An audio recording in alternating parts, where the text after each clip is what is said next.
Start करने वाले हैं क्लास 10th का फर्स्ट प्राइड की पोम अमेंडा, जिसके पोएट है रॉबिन क्लेन।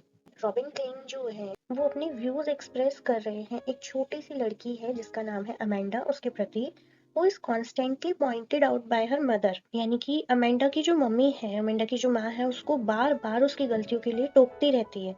तो जो मदर है अमेंडा की, वो जिन गलतियों पे उसको टोकती रहती है, जिन बातों को गलती मानती है उसकी माँ, वो इसलिए होता है क्योंकि जो सोसाइटी ने बिहेवियर सेट कर रखा है ना रूल्स का, उसके अनुसार उसे देखती है, यानी कि वो सोसाइटी के थॉट्स पे चलती हैं। सोसाइटी से अलग है अमेंडा, सोसाइटी के जो थॉट्स है वो अलग है और अमेंडा के जो थॉट्स है वो अलग है। यानी कि अब देखो क्या है, सोसाइटी जो है बहुत ज्यादा जज करती है, खास करके गर्ल्स को। तो हमारी मदर भी हमें ये सिखाती है कि ठीक से बैठो, अच्छे से बात करो, ऐसे मत करो, वैसे मत करो। तो ये सारी क्या है, ये जो टोका टाकी है वो क्या किसने सेट करी है? तो सोसाइटी का जो पॉइंट ऑफ व्यू, सोसाइटी का जो माइंडसेट है, उसके हिसाब से पेरेंट्स का भी यही मानना है कि हमें सोसाइटी के रूल के हिसाब से चलना चाहिए। तो इसीलिए जो अमेंडा की माँ है उसको इतना ज्यादा टोकती है। आगे क्या होता है, describe a girl name Amanda. तो पोएम के अंदर एक लिटिल गर्ल है, उसका नाम क्या है, अमेंडा है। And her mother who is nagging her for her mistakes, वो उसको बार बार नेगिंग करती है, बार बार टोकती है उसकी गलतियों के लिए।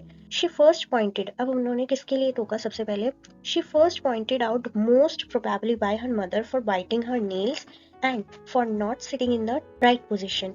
उसकी मदर बोलती है कि तुम अपने नेल्स मत बाइट करो, ठीक है, ढंग से बैठो। उसका जो पोस्चर था बैठने का वो थोड़ा सा लेजी सा था। The mother also feels that Amanda sits in a very lazy manner. तो वही बात मैंने कही कि वो ठीक से भी नहीं बैठती थी, उसका जो पोस्चर था बहुत लेजी सा था, ऐसा अमेंडा की मम्मी को लगता था। To this Amanda imagines herself as a mermaid.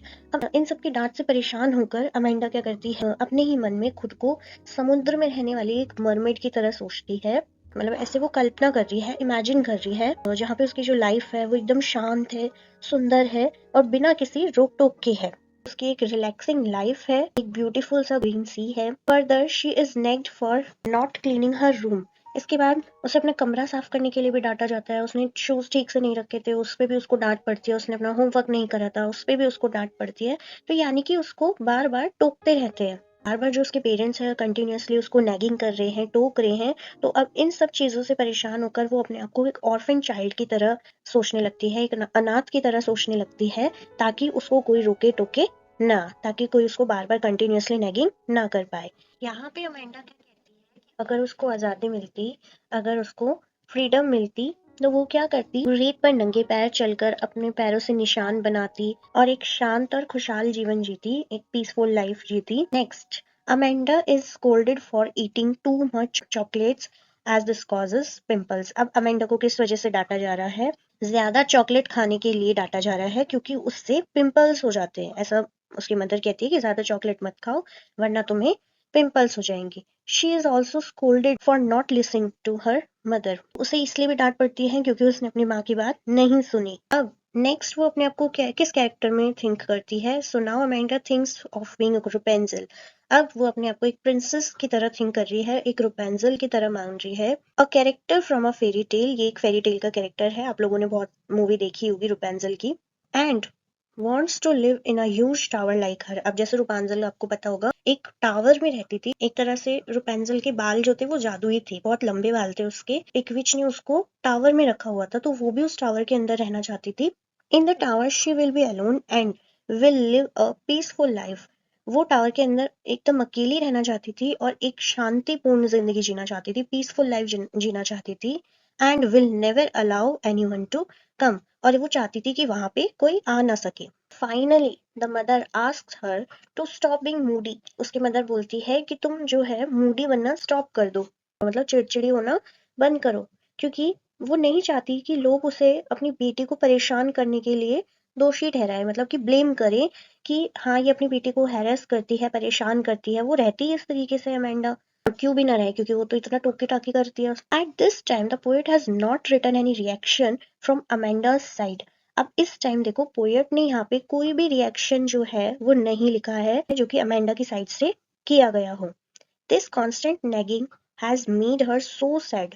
अब देखो लगातार डांट फटकार से तो कोई भी जो है वो बहुत दुखी हो जाएगा, एक हद तक सहन करेगा। तो इस कांस्टेंट नेगिंग ने उसे क्या कर दिया था, उसको बहुत ही उदास कर दिया था। बार बार टोके जाने की वजह से अमेंडा इतनी उदास हो जाती है कि अब वो कल्पना करना भी बंद कर देती है, अब वो इमेजिनेशन करना भी बंद कर देती है, उसको इतना टोका जाता है। पहले वो क्या करती थी, रोक टोक से बचने के लिए, एस्केप करने के लिए कुछ ना कुछ सोचती रहती थी, कुछ ना कुछ अपने आप को किसी ना किसी कैरेक्टर में ढालती रहती थी। बट अब क्या हुआ, अब उसने सोचना ही बंद कर दिया है। तो ओवरऑल आइडिया क्या कहता है कि ज़्यादा कंट्रोल से और लगातार डांटने से क्या होता है, जो बच्चा है एक तो उसके दिमाग पे असर होता है उस टाइम पे, और जो वो बच्चा है वो क्या करता है, अंदर से टूट जाता है और चुप हो जाता है। या तो वो एक तरह से गुस्सा करेगा, चिड़चिड़ाहट दिखाएगा, या फिर वो क्या करता है, अब उसकी बातों को कोई सीरियसली नहीं लेता, कुछ बोलता नहीं है, तो वो क्या करता है, वो चुप हो जाता है, शांत हो जाता है, किसी को कुछ नहीं बोलता है और अंदर ही अंदर घुटने लगता है। तो ये था इस पोयम का मैसेज कि किस तरीके से अमेंडा की मदर उसे टोकती रहती थी बार बार हर चीज़ों पे, हर छोटी छोटी। तो सोसाइटी के जो माइंडसेट है वो इस तरीके से हो चुका है कि मदर को भी ना चाहते हुए टोकना पड़ता है। मदर भी ये सोचती है कि बड़ी होगी ये फिर ऐसी ही रहेगी। तो ये थी हमारी ब्यूटीफुल सी पोयम। प्लीज़ लाइक करिए, शेयर करें और चैनल को ज़रूर सब्सक्राइब करें। Thank you for watching.